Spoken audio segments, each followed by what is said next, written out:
ఈరోజు ఆళ్ళగడ్డలో భూమా అఖిలప్రియ ఎస్పీ ఆఫీస్కి రమ్మని చెప్పి నన్ను పిలవడం జరిగింది. నేను ఈరోజు పొద్దునే ఎస్పీ గారికి మార్నింగే 10:50కే కాల్ చేసి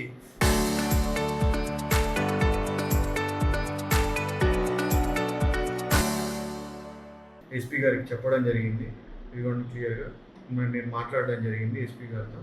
సార్ ఇట్లా 4 o'clockకి నన్ను రమ్మంటారా, నేను అన్ని ప్రూఫ్స్ అన్నీ కూడా తీసుకొని వస్తాను, నేను మాట్లాడడానికి రెడీ సార్ అంటే, అవసరం లేదండి, ఏదైనా అవసరం ఉంటే నేను చెప్తా అన్నారు కాబట్టి నేను రాలేదు అక్కడికి. చట్టాన్ని గౌరవిస్తూ ఎస్పీ గారికి మర్యాద ఇస్తూ ఆయన మాట మీద నేను రాలేదు. అంతే తప్పితే నీ తాటాక్స్ అప్పులకో నీ ఊరితో ఉప్పులకో భయపడి ఎవడు రాకుండా ఉండడు. నీ వల్ల ఏమీ కాదని అందరికీ తెలుసు. రెండో విషయం, నువ్వు ముఖ్యంగా ఏదో ఆ అగ్రిమెంట్ ఫేకు, అది ఫేకు, ఇది ఫేకు, నేనేదో సారథిని సపోర్ట్ చేస్తున్నా, నేనేదో వాళ్ళని సపోర్ట్ చేస్తున్నా, వీళ్ళని సపోర్ట్ చేస్తున్నా అని మాట్లాడుతున్నావు. నేను ఎవరిని సపోర్ట్ చేయడం లేదు. నేను అహోబిలంలో జరిగే అన్యాయాన్ని మాత్రమే ప్రశ్నిస్తున్నా.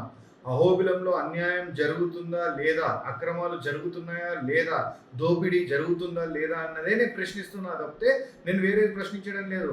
ఈరోజు మీరు ఏ రైట్తో వెళ్ళి అక్కడ ఆపారు, దేనికి ఆపారు? ఆ అగ్రిమెంట్ ఒరిజినల్ కాదు, దాని మీద ఎవరు కంప్లైంట్ ఇవ్వాలా? పీఠాధిపతి కంప్లైంట్ ఇవ్వాలి కదా, మఠం వాళ్ళు కంప్లైంట్ ఇవ్వాలి, మఠం వాళ్ళు కంప్లైంట్ ఇచ్చేవాళ్ళు కదా. నీకు సస్పెన్షన్కి రిజిగ్నేషన్కి కూడా తేడా తెలియదు.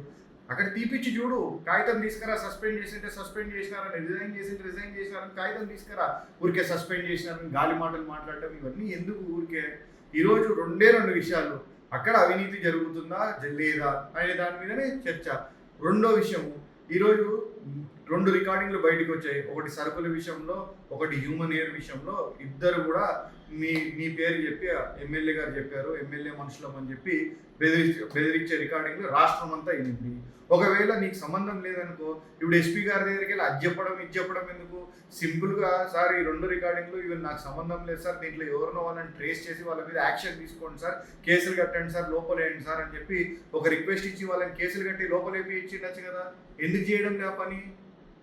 నువ్వు దాని వెనుక లేకపోతే ఎందుకు చేయడం లే పని? నువ్వు ఈరోజు కేవలం అక్రమాలు అన్యాయాలకి తిరుక్కున్నావు, ఇట్లాంటి పనులన్నీ చేస్తూ ఉన్నావు.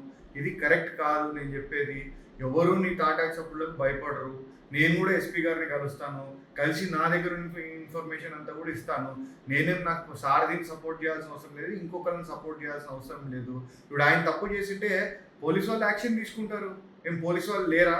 నువ్వు నాన్ బెయిలబుల్ వారెంట్ ఉంది, ఇంకోటి ఉంది అంటున్నావు కదా, అవన్నీ సబ్మిట్ చేసింటే ఎస్పీ ఈ పాటికి అరెస్ట్ చేసి లోపల వేసేవాడు కదా, వాళ్ళ కన్సల్ట్ స్టేషన్కి అప్పచెప్పేవాడు కదా. అవన్నీ లేకుండా ఊరికే ఈరోజు నువ్వేదో నీ మీదికి వచ్చింది కాబట్టి అన్ని అబద్ధాలు చెప్పుకుంటా, బుల్డోజ్ చేసుకుంటా, ఏదో రాలేదు, నేను చెప్పాను నేను అహోబిలం రావడానికి సిద్ధమయ్యాను, నువ్వు నా ఇంటికి వచ్చినా ఏం జరిగేది ఏం లేదు, కూర్చోబెట్టి మాట్లాడతాను, ఏమున్నాయో చెప్తాను, జరుగుతుంది. అదే అహోబిలానికి కూడా రావడానికి రెడీ అయ్యాను. అందరూ చూశారు, రాష్ట్రం అంతా విట్నెస్ చేసింది పోలీసు వాళ్ళు ఏ విధంగా ఆపారు అనేది. ఈరోజు ఎస్పీ ఆఫీస్కి ఎస్పీ గారు చెప్పారు కాబట్టి నేను రాలేదు, అంతే తప్పితే వేరే ఇది కాదు. నా వ్యక్తిగత కారణం వల్ల నేను ఈరోజు బయటికి రావడం జరిగింది కాబట్టి మీడియా సమావేశం పెట్టలేక ఇక్కడ నుంచి ఇది చేస్తున్నాను తప్పితే ఇంకొకటి కూడా కాదు. ఇంకొక విషయం క్లియర్గా చెప్తున్నా, అక్కడ అన్యాయాలు అక్రమాలు జరుగుతున్నంత కాలం మేము ప్రశ్నిస్తూనే ఉంటాం. ఇది కాదు, ఈరోజు ఆళ్ళగడ్డలో ఇసుక దోపిడీ, మట్టి దోపిడీ, చికెన్ దోపిడీ, ప్రతి ఒక్క దోపిడీలో ఎవరున్నారో రేపటి నుంచి మొదలుపెట్టి ప్రతి ఒక్క వీడియో బయటికి వదిలి పెడతాం. మరి పోలీసులు ఎందుకు యాక్షన్ తీసుకోరో కూడా మీరు కూడా సమాధానం చెప్పాలి, అధికారంలో ఉన్నారు కాబట్టి. ఈరోజు మీరు సిఐడి ఎంక్వైరీ అన్నారు కదా, ఐఎమ్ రెడీ, నేను రేపే లెటర్ రాస్తా. అహోబిలం దీంట్లో ఏమైతే అవకతవకలు జరిగాయో దీని అన్నిటి మీద నేను లెటర్ రాస్తా. సిఐడి ఎంక్వైరీ చేయాలని చెప్పేసి సీఎం గారిని అడ్రస్ చేస్తూ నువ్వు లెటర్ రాయమన్నావు కదా, రాస్తా. నువ్వు కూడా రాయి, ఎంక్వైరీ జరిగేటట్టు చూడాలి. ఎందుకంటే నువ్వు ప్రభుత్వంలో ఉన్నావు, నువ్వు అధికారంలో ఉన్నావు కాబట్టి ఎంక్వైరీని హోల్డ్ చెప్పి మొత్తం బయటికి రావాలి, ఏం జరుగుతుంది, ఏమైంది అనేది అబ్సల్యూట్గా బయటికి రావాలని చెప్పి నేను కూడా కోరుతున్నాను. అహోబిలం ఒక అభివృద్ధి కోసము, ఆళ్ళగడ్డ ప్రాంతం ఒక అభివృద్ధి కోసం నిరంతరం పాటుపడతాను తప్పితే నీలాగా ఇలాంటి పనులు మేము చెయ్యము అని చెప్పి నేను మరొకసారి తెలియజేస్తున్నాను. అదే ఒక సామెత ఉంది, ఏమనంటే అట్లా పూర్తిగా చదువు లేనటోనికన్నా చెప్పొచ్చంటే, ఇట్లా 10వ క్లాస్ చదువుకున్నోడికన్నా చెప్పొచ్చంట, 7వ క్లాస్ చదువుకున్నోడికి ఎవడేం చెప్పలేడంట. అటుంది నీ పరిస్థితి. ఇప్పుడు అది తప్పు అయితే మఠం వాళ్ళు కంప్లైంట్ చేయమంటున్నాం, మేము పూర్తిగా కూడా దానికి నిలబడుతున్నాం అని చెప్తున్నా. అన్యాయం జరుగుతుంది, దానికి చర్యలు తీసుకోండి అంటున్నా. ఈరోజు 3,000 రూపాయలకి గత సంవత్సరము ఇదే ఎంట్రికలు 300 కిలోల ఎంట్రికలు అమ్మినప్పుడు దేవాలయానికి ఇంత నష్టం వచ్చింది. ఎవరు ఎందుకు అమ్మారని అడుగుతున్నా నేను. దాని మీద ఎందుకు మాట్లాడటం లేదు మీరు? ఈరోజు 10,000 రూపాయలకి అమ్మితేనే మీరు గగ్గోలు పెడుతున్నారే, 3,000 రూపాయలకి అమ్మిన రోజు మీరు ఎందుకు మాట్లాడలేదు? ఆ అన్యాయం జరుగుతుందనే నేను మాట్లాడుతున్నాను. ఈరోజు ఇదంతా టెంపుల్కు రావాల్సిన ఆదాయాన్ని గండి కొడుతున్నారని నేను మాట్లాడుతున్నాను. కాబట్టి ఖచ్చితంగా దీని మీద నేను రేపు లెటర్ రాస్తున్నా, సిఐడికి ఎంక్వైరీ చేయమని సీఎం గారికి పంపిస్తాను.